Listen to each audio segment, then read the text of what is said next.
Peace talks are taking place between the Taliban and Afghan government, but it is unclear if and when they might result in a resolution. The dialogue has come against the backdrop of a significant surge in violence. Dozens of Afghans are being killed every day. A recent UN report has revealed a disturbing spike in Afghan civilian casualties after the beginning of the peace talks. It once again drew international attention to a crucial question. Is this the right time for the US-led NATO troops to leave the country? We take a look. At least 2 people, including a child, killed in the Kabul blast recently. Another explosion in Helmand province killed 1 and wounded at least 14. Afghanistan is battling every day to survive. Car bombings, suicide attacks, target killings and mine explosions have become part of daily life in Afghanistan. In its annual report documenting civilian injuries and deaths, the United Nations mission in Afghanistan found that the escalation in civilian casualties began shortly after intra-Afghan negotiations opened. October represented the highest monthly number of civilian casualties in 2020, with target killings continuing through to the end of year and beyond. In such a problematic situation, the future of Afghanistan remains uncertain. If you look at the kind of tactics that is going on, previously it was targeted. You were targeting journalists, you were targeting political figureheads who you knew were antagonistic towards the Taliban. If you now look at the blasts, there is not just a sectarian component, but there's a general random component.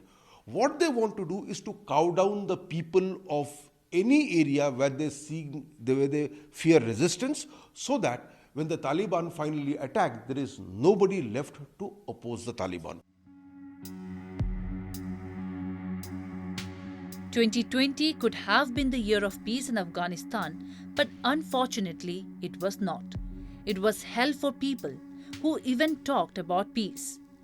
Bloodshed continued with the continuing negotiations between the stakeholders.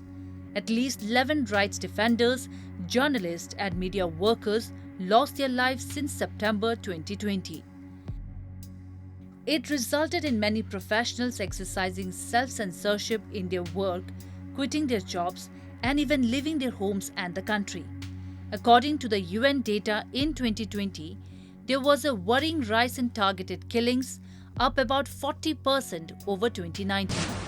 When it comes to overall casualties, the report said that anti-government elements bore responsibility for about 62% civilian casualties, while pro-government forces were responsible for about 25% casualties. About 13% of casualties were attributed to crossfire and other incidents.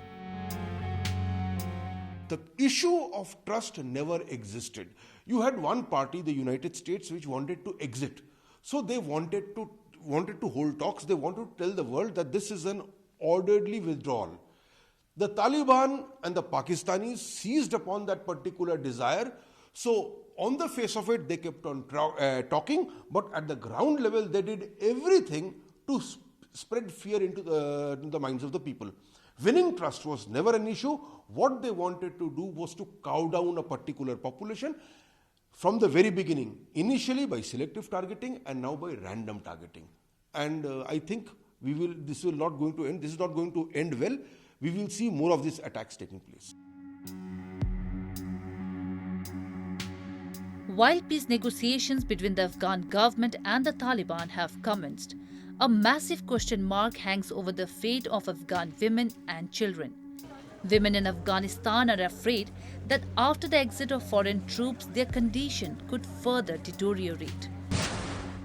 The years-long conflict in Afghanistan continues to wreak a shocking and detrimental toll on women and children, who accounted for 43% of all civilian casualties, 30% children and 13% women. The Taliban has been vague on gender issues despite attempts to portray itself as friendly to women. Any settlement needs to reflect key red lines for women after the American withdrawal.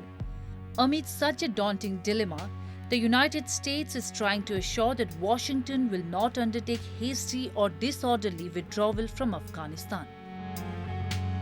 We are committed to a responsible and sustainable end to this war, while preventing Afghanistan from becoming a safe haven for terrorist groups and that threaten the interest of the United States and our allies, and ensuring a just and durable end to the long-running conflict.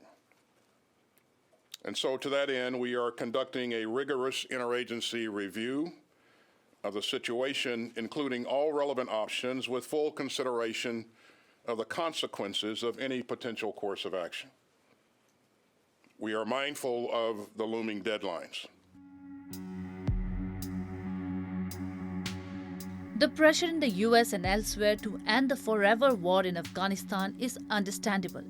But, as Afghan President Ashraf Ghani wisely warned, simply withdrawing international forces is unlikely to yield that result. To avoid a new spiral of violence, stakeholders are asked to first determine what will come after. Withdrawal should not be based on an inflexible timeline, but on fulfillment of commitments to peace by all parties. As when Afghan peace talks have resumed, the US and NATO should not simply hand a victory to the Taliban.